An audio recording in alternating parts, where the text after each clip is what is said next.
Buenas tardes, bienvenidos al Naima Café, tendencias de remuneración en Venezuela para el año 2021. Esta tarde nos está acompañando el licenciado Raúl Briceño de Conestructuras.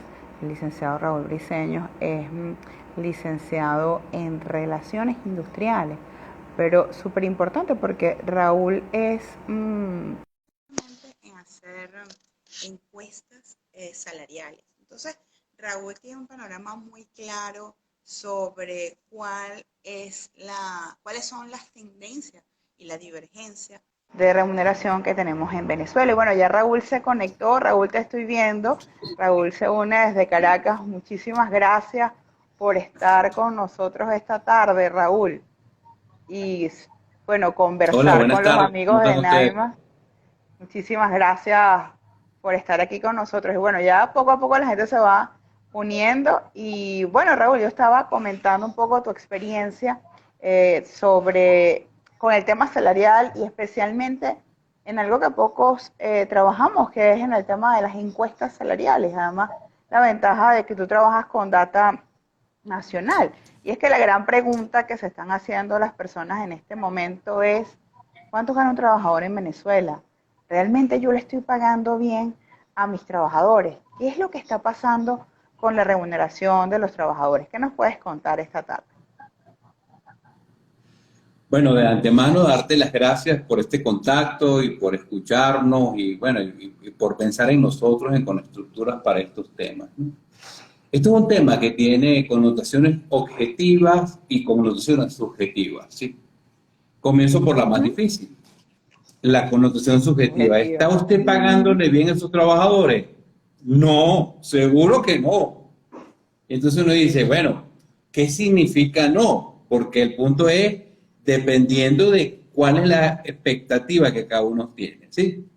Desde la perspectiva objetiva es, le estás pagando como otros le están pagando, ¿sí? Ajá. Y es una característica diferente, es decir, pagarle bien o pagar datos de mercado, sueldos de mercado, ¿sí? Entonces, Ujú. en el medio de los dos hay un tema de el gasto de los trabajadores. Nosotros en nuestra última investigación estuvimos sondeando, porque hay cosas que se pueden investigar y hay cosas que uno puede, digo sondear es apreciar opiniones, a veces expertas, a veces no tanto, sobre la situación, que tiene que ver con un fenómeno que en la universidad nosotros llamamos el salario vital. Cuando uno Ujú. estudia todos Salario estos mitad. temas, Ujú. comienza Claro. a identificar una figura que es previa El al salario salario vital. mínimo, que es el Ujú. concepto de salario vital. Es decir, Ujú. aquello que nos alcanza Para para vivir. vivir. Y en la mayoría de las organizaciones serias, digamos, instituciones del mundo, se evalúa el salario vital si es que esa economía tiene salario mínimo, porque no todas las economías lo tienen. Entonces, ¿qué pasa con el ingreso vital?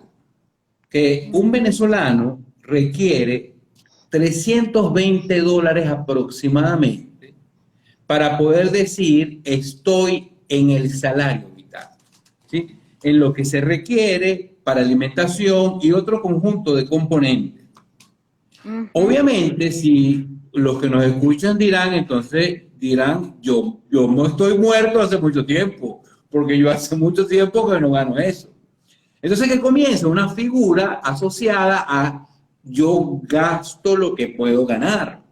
Y por supuesto, ya todos los estudios lo han señalado, el 90% de los venezolanos estamos por debajo de esa raza, de ese número, ¿sí? Pero luego aparece un fenómeno que nosotros ya hemos llamado la distorsión de los $20. ¿Qué es esto? Cuéntame, Que ¿qué cuando, es eso? que cuando tú estás tratando de obtener tu ingreso vital y eres un Ujú. emprendedor de esos interesantísimos que hoy en día que llamamos bubonero, tú necesitas obtener entre 8 y $12 diarios. Ujú. ¿Eso qué va a significar? Que cuando yo te venda algo, no te vendo el producto por lo que vale, sino por lo que yo necesito.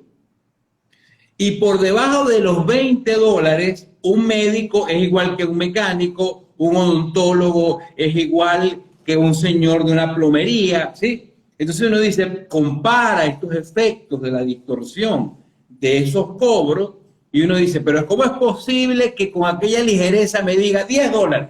¿Sí? Porque realmente él no me está cobrando el valor operacional, el valor de uso, como dirían los marxistas, el valor de uso del producto, sino que él me está cobrando su salario vital. Está tratando de construir su salario vital. Entonces es un fenómeno que en Venezuela es terrible porque la gente con mayores necesidades son los que están más expuestos a esos números por debajo de $20 y tienen que sortear, tú sabes, el efecto de esa enorme distorsión. Nuestros pequeños Claro. sondeos señalan que por encima de $20 la cosa cambia. Es decir, cuando ya te piden 25, 30, $35 por algo, un servicio, un bien, el comprador y el vendedor le dan una especie de mayor formalidad. Digamos, esto no es una ley, es nuestra apreciación, que hay una figura de distorsión compra-venta en $20. Y eso, Interesantísimo. Porque es es que decir, lo los vemos. invito a que lo identifiquen. Es decir, Sí, cualquier sí, sí, cosa que sí. valga 8, 9, usted la puede conseguir en un espacio de venta con unas diferenciaciones muy altas, ¿no? En Ujú, los mercados populares pasa mucho esto. O sea, lo que va, tú dices, escuchas la oferta de algo por $1, ¿sí? Y tratas ujú. de comparar ese algo de por $1 y tú dices, desde chupetas hasta comida. O sea, hay una distorsión ahí. Entonces, nuestros trabajadores que están ganando en nuestros estudios señalan que esa estructura base gana en la mayoría del mercado bajo, como llamamos nosotros el mercado bajo Ujú. de pago, por debajo de los $12, a esta gente estas distorsiones le generan una enorme problemática. Por debajo de $12 Ahora, mensuales.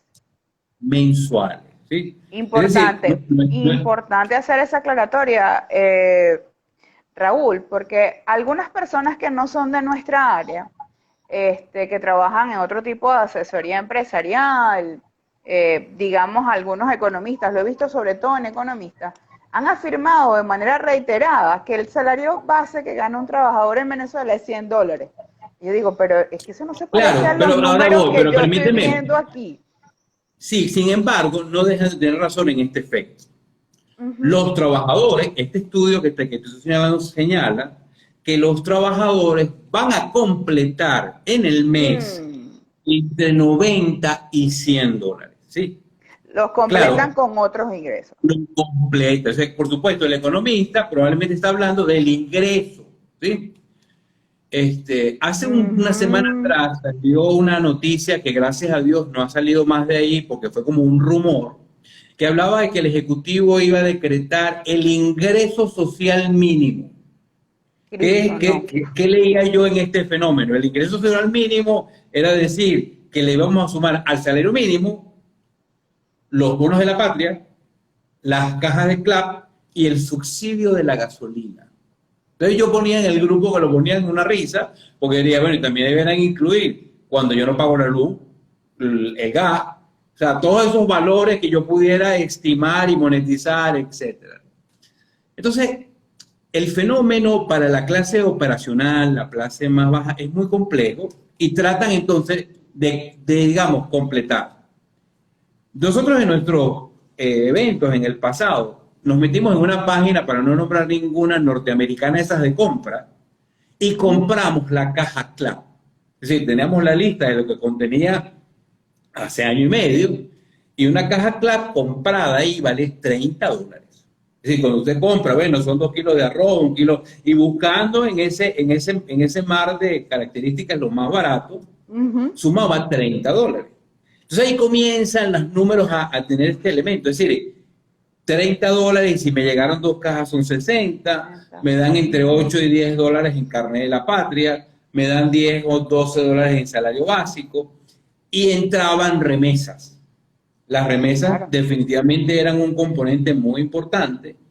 Los macronúmeros decían que entraban entre 2.500 y 2.800 millones de dólares Y que eso, en esa población de unos 3,5 millones de personas que recibían algún tipo de esta característica, daba unos $90 mensuales, ¿sí?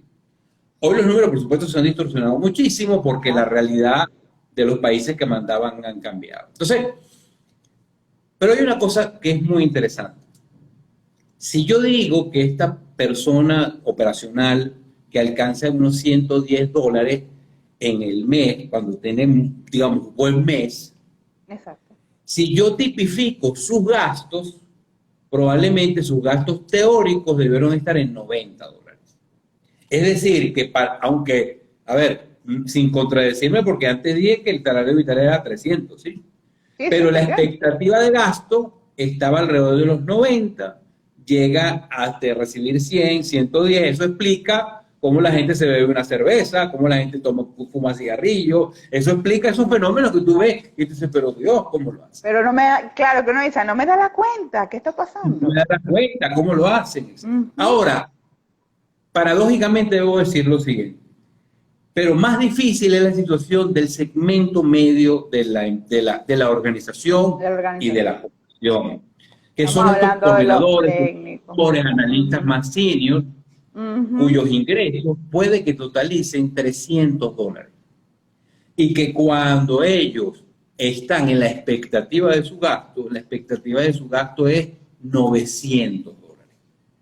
O sea, que paradójicamente el que recibe 110 y hasta le sobra un poquito, no se compara con el vacío que hay en estos coordinadores que tienen no lo gastan porque no lo tienen, pero tienen una expectativa de gasto en términos de que la calidad de su alimentación tiene una dieta más alta, sus hijos están en el colegio, tienen gastos de transporte un poco más estructurados, gastan en telefonía, es decir, hay otros elementos que tú lo ves, pues en nuestra empresa, el supervisor medio puede decir que tiene un buen televisor, que vive en una zona populosa pero buena, es decir, esos Ujú. elementos que de alguna manera generan unos elementos de gasto. Allí es donde tenemos a nuestro juicio nuestro más dramático problema comparativo. Porque como dije al principio, nadie gana lo que debe ganar, pero los vacíos entre la expectativa de gasto y el ingreso real es mucho más duro en lo que diría el profesor Urquijo de la universidad, en la tecnoestructura de la empresa, en ese segmento medio. Porque ahí su Ujú. anhelo, incluso me atrevería a decir, es mayor de gasto y de búsqueda, Claro, sus plantas requieren una reparación un poco más más costosa. contundente. Porque además es un tema de cultura. Él no deja el agua botar. Él hace el esfuerzo para comprar una llave para cambiarla. Sí, esos elementos Ujú. que de alguna manera nosotros eventualmente alguna vez echa gasolina a precio internacional porque lo requiere. Es decir, esa expectativa de gasto. Y entonces cuando yo veo esos elementos, yo digo, de verdad es que los venezolanos amamos el trabajo en el sector privado. Porque por supuesto, otra realidad es en el sector público, que es el 40% de la población, y otra realidad es en el emprendimiento informal, que es un 30% más. Nosotros hacemos Ujú. estudios en el segmento del sector privado, Claro. el 30% de la economía. En ese segmento es donde están nuestras declaraciones, porque probablemente los que están en la calle están en una realidad distinta. A ver, esta gente va al trabajo. Es que lo que me parece sorprendente y de verdad plausible es que alguien vaya en este segmento medio, por ejemplo, por unos $80 mensuales de Sí, ingresos integrales que 80, reciben el 100. Ahí sí hay mucha gente y conozco muchísima hasta gente que está 100, ganando etcétera. efectivamente 100. Se redondearon 150 por fuera desde otras características y Ujú. sigue haciendo el trabajo, es a donde quiero apuntar. O sea, a pesar Exacto. de que no es como pudiéramos decir buen negocio el ir a trabajar, mejor negocio le diría a los que los ayudan, tú sabes, vendiendo en la casa, haciendo algún otro Mm. tipo de negocio informal para complementar. ¿Para qué vas a trabajar? Le diría él, ¿no? Pero yo creo que este segmento tiene una conciencia sobre, uno, el compromiso mutuo que hay en la estructura de la organización, porque es de la empresa. Yo decía en mis últimas conferencias la verdad es que los empresarios venezolanos han hecho un esfuerzo titánico para mantener sus empresas y para mantener el pago que pueden darle los trabajadores. Porque repetimos la pregunta que tú me decías al principio, no le alcanza. Él intenta dar lo que puede. Y es Y de verdad, lo que estamos viendo, Raúl, disculpa que te interrumpa, sí, y sí, además que eso es lo que vamos a profundizar el martes, es que en cada organización, a esta gran pregunta, porque es un gran reto, ¿cómo le pago a mis trabajadores? ¿Qué puedo hacer para pagarles? Cada empresario, cada gerente de gestión humana, cada equipo de nómina termina buscando soluciones más o menos acertadas para un problema que tenemos todos, que hay unas claro, condiciones claro. macroeconómicas que nos afectan y una necesidad de mantener el equipo de trabajo, porque una empresa sin trabajadores difícilmente existe. Sí, no, sin duda. Y entonces hay un gran esfuerzo.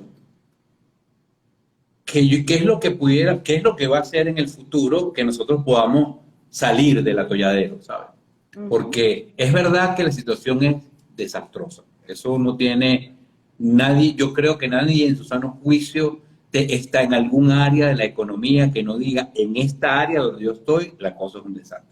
Es decir, Ujú. en la educación, en la salud, etcétera, ¿no? No hablemos de impuestos. Sin embargo, sí, es una cosa generalizada, ¿no? Sin Ujú. embargo, tú ves que hay un nicho de empresas, trabajadores, de personas en el mundo del trabajo, en cada una de en esas áreas, también poniendo su mejor esfuerzo. Ujú. Entonces, volviendo a lo que tú dices, lo que pretendemos profundizar en nuestra reunión de la próxima semana es, en principio, mirar números, que también es muy interesante. O sea, porque una cosa es que hablemos de la generalidad, nosotros tenemos ya la cosa un poco más estructurada, como tú lo dices, todos los meses estamos midiendo. Y la Correcto. fuente viene de las empresas que participan, de nuestros clientes a los cuales nosotros les miramos la nómina. Porque además no es una Nómina. cosa, bueno, lo que me contaron. Yo miro, o sea, yo soy un médico que oculto ahí con mi estetoscopio Ujú. dentro de las organizaciones, comparamos información y hacemos muchas actividades como este evento, también para escuchar a la gente, ¿sí? Porque sin duda las personas tienen dudas, nosotros podemos Ujú. decirle, no las soluciones, sino contarles experiencias. Yo creo que es un poco nuestra labor mostrar cómo algunas personas han hecho algunas cosas y eso, digamos, le pone en la mente ideas a las empresas, a los empresarios, etcétera. Porque sin duda este año va a ser tan difícil como el año pasado, tan difícil.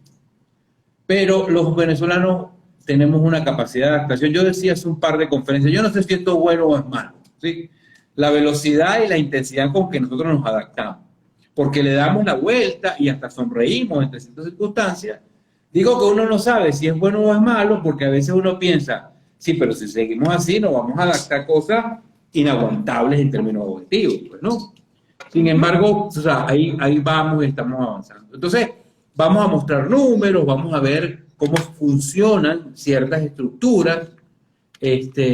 Vamos a rescatar, estoy poniendo mi teléfono a cargar también, que me dijo que... Tranquilo. ah, Todos saben que estamos en va- vivo.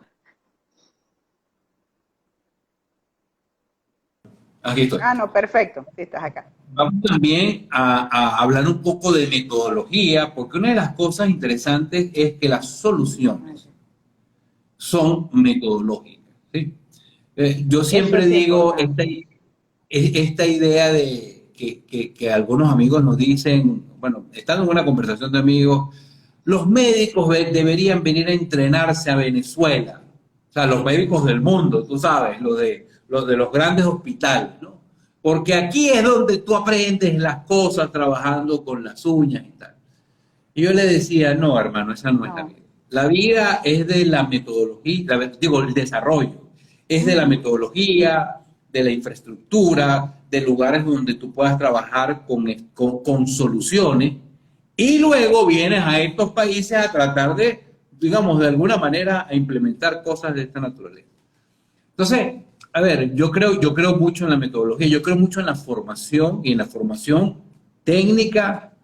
Tengo algún sesgo por la universitaria, lo reconozco, pero también reconozco que la técnica en general es también muy útil, muy práctica, ¿sí? Y Pero en yo el creo tema que de la sueldos y formación, salarios, Raúl, perdona que te interrumpa, pero yo creo que en el tema de sueldos y salarios es importantísimo recalcar la importancia de la formación y de la técnica. No podemos pagar al ojo por ciento. Tenemos que pagar en función de lo que el trabajador hace, de sus responsabilidades, de lo que aporta a la compañía, porque hay trabajadores que van la milla extra con nosotros y es importante que lo hagamos. Y en estos días tú nos pasaste un chat a tus colegas, un WhatsApp donde nos decía, estoy evaluando cómo ustedes evalúan el desempeño. Y es que la evaluación del desempeño me parece un punto vital dentro de la técnica de fijación de sueldos y salarios y de lo que es la compensación en general. ¿Qué experiencia, qué nos puedes adelantar un poquito de la importancia de la evaluación del desempeño justamente en esta área? sí. Fíjate, déjame tomar una idea antes de esto, Ujú. de lo que acabas de mencionar, de que nosotros los de compensación creemos que la equidad es un cálculo, no un valor. O sea, esta idea de que hay que ser equitativo y eso es un asentimiento, yo le enseño a mis alumnos, no, eso es un cálculo. Usted está 30% por debajo de la mediana, usted está 15% por encima. O sea, calcular para mí es crucial. No es mucho, Exactamente. es que yo gano poco. Y la pregunta que surge ahí, ¿ganas poco en relación con qué? ¿Con O sea, quién? si tú me dices, yo gano el 17% por debajo de la mediana de pago, el sector de pago donde mi empresa debería estar, las cosas ganan una credibilidad distinta, ¿sí? Cuando le ponemos a los números, método, y como tú dices, entonces la estadística es una herramienta fundamental y en general en las empresas a la estadística la menosprecian mucho, ¿sí? Y yo trato de hacer un esfuerzo en esa dimensión. A ver, en relación al desempeño, tenemos tres elementos que vienen señalando los datos que todavía estamos manejando. Ujú. Uno es que venía muy golpeada, ¿sí? O sea, una de las cosas que señalan algo así que, bueno, en el pasado había baja credibilidad, los instrumentos y metodologías habían fallado en muchos casos, la gente había dejado de creer en la evaluación y por eso nosotros estamos incorporando la idea de que esto es gerencia del desempeño. Y una fase final de la gerencia del desempeño es hacer que las cosas pasen. Entonces, bajo ese criterio, no sé si se detuvo, te veo No, detenido. perfecto, yo te veo ¿Me escuchas perfecto. bien? Sí. Ok. Te escucho y te Porque veo entonces bajo perfecto. este criterio me remito al 2020. Y yo creo que nosotros hemos hecho una extraordinaria evidencia de la gerencia del desempeño cuando hicimos que las cosas pasaran y que pasaran en condiciones irregulares o por lo menos no planificadas por nosotros. Entonces, Ujú. retomar esta idea va a ser muy, muy importante. ¿Qué nos está enseñando el 2020? Que tenemos que incorporar flexibilidad en las metas y en los objetivos. Nosotros nos habíamos planteado siempre unas metas inamovibles y poníamos a los trabajadores a medirse contra ellas. Ese Ujú. raso es movible, es como un barco en la marea. Aunque siempre estará sobre el agua, a veces la marea está alta, a veces la marea está baja. Es decir, hay que considerar en los objetivos ese complemento. El segundo elemento es que esa flexibilidad tiene que tener algún tipo de control para que los objetivos también se cumplan. Entonces, una especie de cuerda de dos puntas, de donde yo te dé flexibilidad en el objetivo, no sea lo suficientemente lejos. O sea, tú no puedes jalar la cuerda del incumplimiento porque entonces se te escapa de la punta de los objetivos. Necesitas Sí, una holgura, pero también una pero verificación de necesitas que eso va a ocurrir. exactamente un parámetro entre la holgura y el cumplimiento, porque Miento. hay cosas Ujú. objetivas. Hay que pagar nómina y hay unos bolívares que pagar, hay que comprar insumos y hay unos bolívares que pagar. Es decir, los cumplimientos que yo tengo que tener tienen que satisfacer esa variable. Nosotros, te digo, creo que la gerencia del desempeño ha demostrado en el 2020 una efectividad muy alta, porque nosotros esperábamos mayor cantidad de empresas cerrando, de las que efectivamente cerraron, sin duda, porque el año 2020 fue muy difícil, Muy pero rudo para todos. para todos.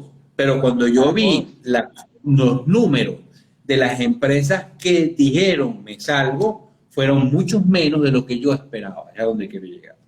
Hay elementos que teníamos que nosotros ya lo comentamos en alguna entrevista. Nosotros no podíamos votar masivamente a la gente porque ya en el 2019 habíamos disminuido tanto las nóminas que la expectativa del 2020, por supuesto, cambió, era que íbamos a incorporar personas.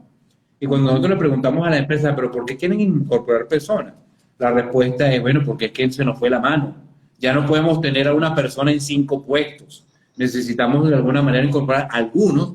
Eso no significaba que la situación económica estaba mejorando enormemente, pero se estaban preparando para continuar. Yo creo que son temas que vamos a abordar, yo creo que son cosas que podemos profundizar.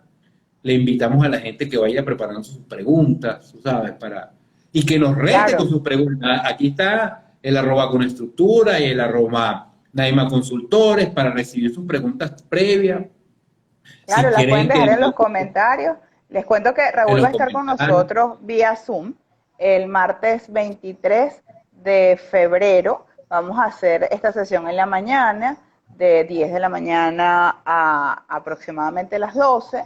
Van a tener la oportunidad de hacerle las preguntas que quieran. Yo voy a estar tomando notas y compartiendo sus inquietudes con Raúl. Además, el video va a quedar grabado y entonces ustedes lo van a poder ver a Raúl todas las veces que quieran. Lo van a poner, le van a dar pausa y lo van a echar para atrás, que no es que van a ver muchas cosas buenas aquí, pero sí, pero verdad que, a ver, es interesante. tenemos un interés de contribuir, de verdad que, y eso ha sido en Conestructura, ha sido nuestra participación en la Asociación Venezolana de Gestión Humana, en los distintos comités de las distintas cámaras, en algún momento en la Cámara de Aragua.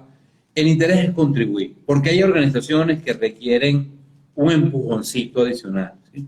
Hay algunas que no pueden pagar la consultoría estructurada, pero que pueden escucharnos, que pueden participar, que pueden preguntar, de manera tal de que le podamos dar alguna luz, alguna idea, ¿sí? De lo que ha funcionado en las organizaciones. Eso es lo bonito. Para cerrar, quiero hacerte una última pregunta de un tema que estoy notando en el entorno. No sé si lo has visto en tus clientes, en tus asesorados o en los encuestados, pero está pasando que esa gente del medio, de ese sándwich que hablábamos de profesionales, se está yendo, no se está yendo del país, pero se está exportando digitalmente. Han surgido iniciativas como, por ejemplo, hay una que está muy activa en LinkedIn, que se llama Batlatam, la voy a nombrar no porque sea publicidad, sino para que tengas una idea de quiénes son, que lo que están haciendo es contratando profesionales bilingües para que trabajen como asistentes remotos.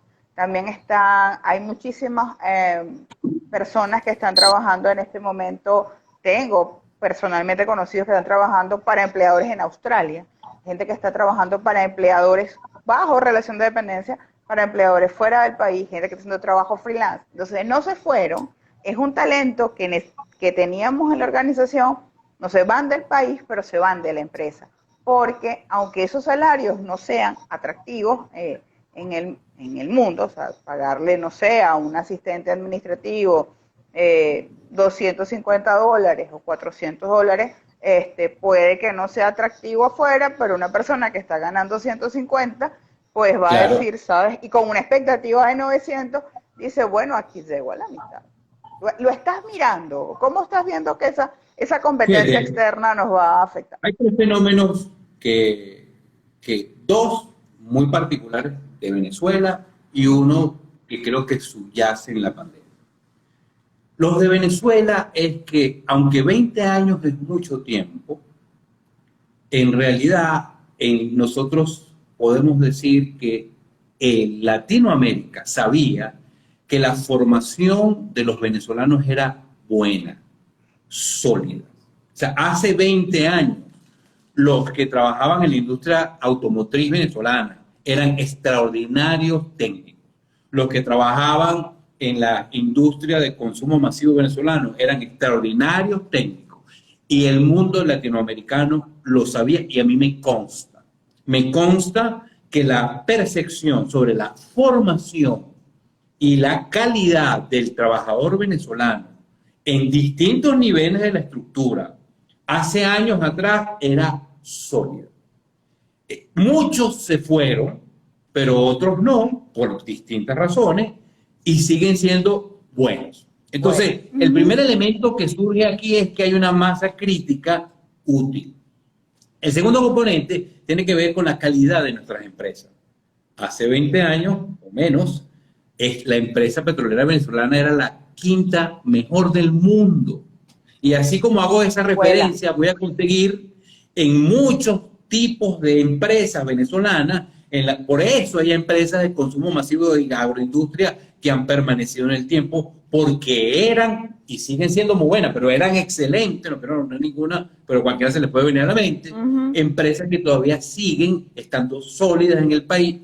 Entonces, estos profesionales en estas extraordinarias empresas son un baluarte.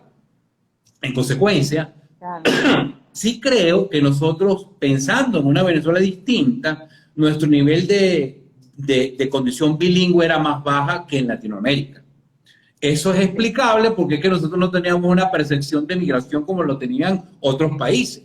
Entonces, la idea de tener que tener un segundo o un tercer idioma no era tan importante para los venezolanos porque tú decías, Dios, si esto es un gran país, ¿por qué me voy a aprender otro idioma si yo pretendo quedarme aquí? Pero también hay yo fui profesor del programa avanzado de gerencia de IESA por muchos años y yo palpaba la calidad de la gerencia venezolana extraordinaria que decidió quedarse en algunos casos. Entonces, lo primero que quiero decir es que el fenómeno es cierto porque hay una base que en definitiva puede ofrecerse. Ahora, están compitiendo también, que es el tercer fenómeno, es que no solo está pasando en Venezuela, sino que tú puedes conseguir a alguien en cualquier lugar del mundo. Exacto.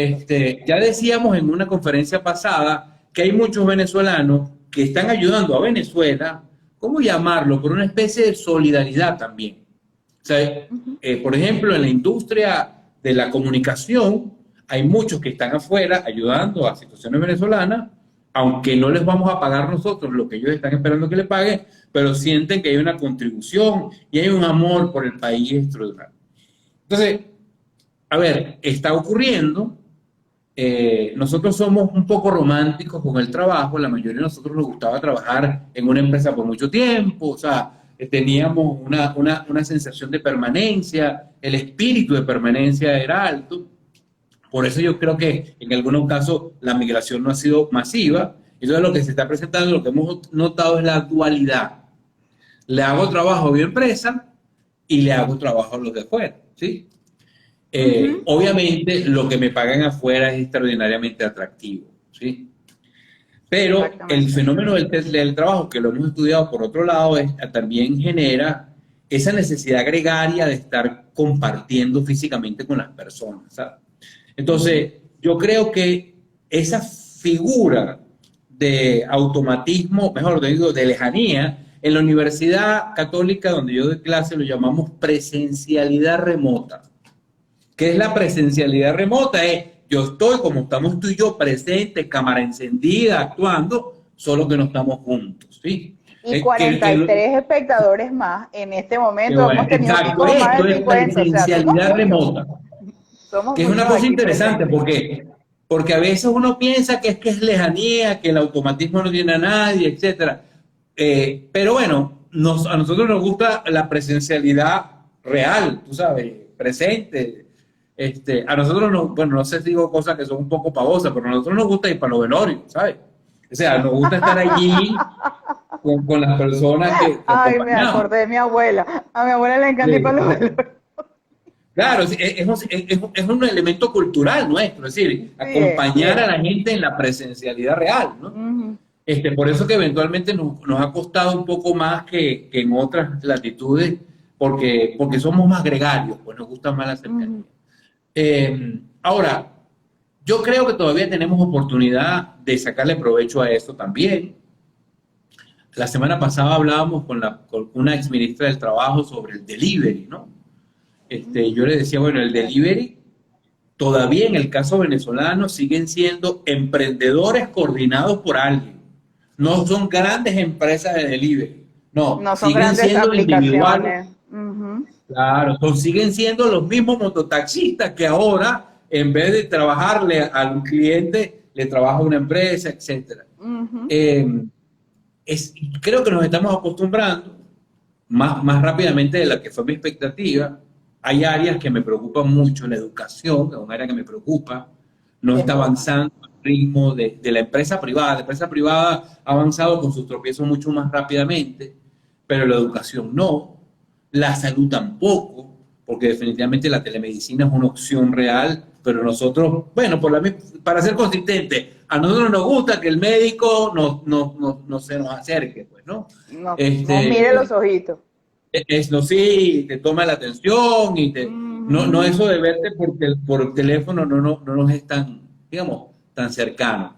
Pero yo creo que hay oportunidad, yo creo que el fenómeno se está presentando. Este, yo no sé si para bien o para mal, hay mucho material, por llamarlo de alguna manera, hay mucho talento en Venezuela y me consta, sin duda, nosotros fuimos miembros de la Asociación Latinoamericana de Recursos Humanos. Un venezolano fue el presidente de la Federación Mundial de Asociaciones de Recursos Humanos, y cuando íbamos a los congresos decíamos, pero si nosotros íbamos a los congresos a ver las tendencias y decíamos, pero si en Venezuela estamos haciendo eso. Entonces No, yo creo que de alguna fíjate, manera, sigue pasando. sí, Por aquí no está conectada mi gran amiga Fanny Nahuel, que además es colega, y nosotros nos metimos el año pasado las dos en un congreso de recursos humanos en noviembre. Era en Europa, era con horario de Europa, o sea que nos teníamos que madrugar. Y que no claro. queríamos ver la tendencia, porque creíamos que estábamos desconectadas en Venezuela. Y nos pasó lo mismo. Ah, pero ya va, eso es lo que estoy haciendo yo, eso es lo que aplico con mis clientes. Entonces, nos sentimos realmente que a pesar de los pesares, lo que es la escuela de la industria venezolana, no solamente las grandes industrias, sino también la mediana, que a lo mejor no es tan famosa, pero que dentro de ese entorno también hacía un gran esfuerzo, pues la verdad es que todavía, por lo menos en nosotros, pervive. Y es así porque esos profesores que formaron a los que fueron a la mediana, a la grande, a la pequeña, Mm, en esa universidad eran extraordinarios. extraordinarios, eran Y la extraordinarios. Universidad Venezolana. Ahora, donde yo tengo mayor evidencia es en recursos humanos. Nuestro posicionamiento hace 15 años como figura de implementación de técnicas de recursos humanos era de las mejores de Latinoamérica sin ninguna duda, incluyendo México, Argentina, Brasil, Chile. Nosotros en Venezuela estábamos implementando extraordinarias cosas y no todo muere. O sea, hay cosas que de muchos profesionales ya de mi edad, que a lo mejor, tú sabes, corrieron en aquella época y todavía estamos aquí, Ujú. conocemos y aplicamos y decimos.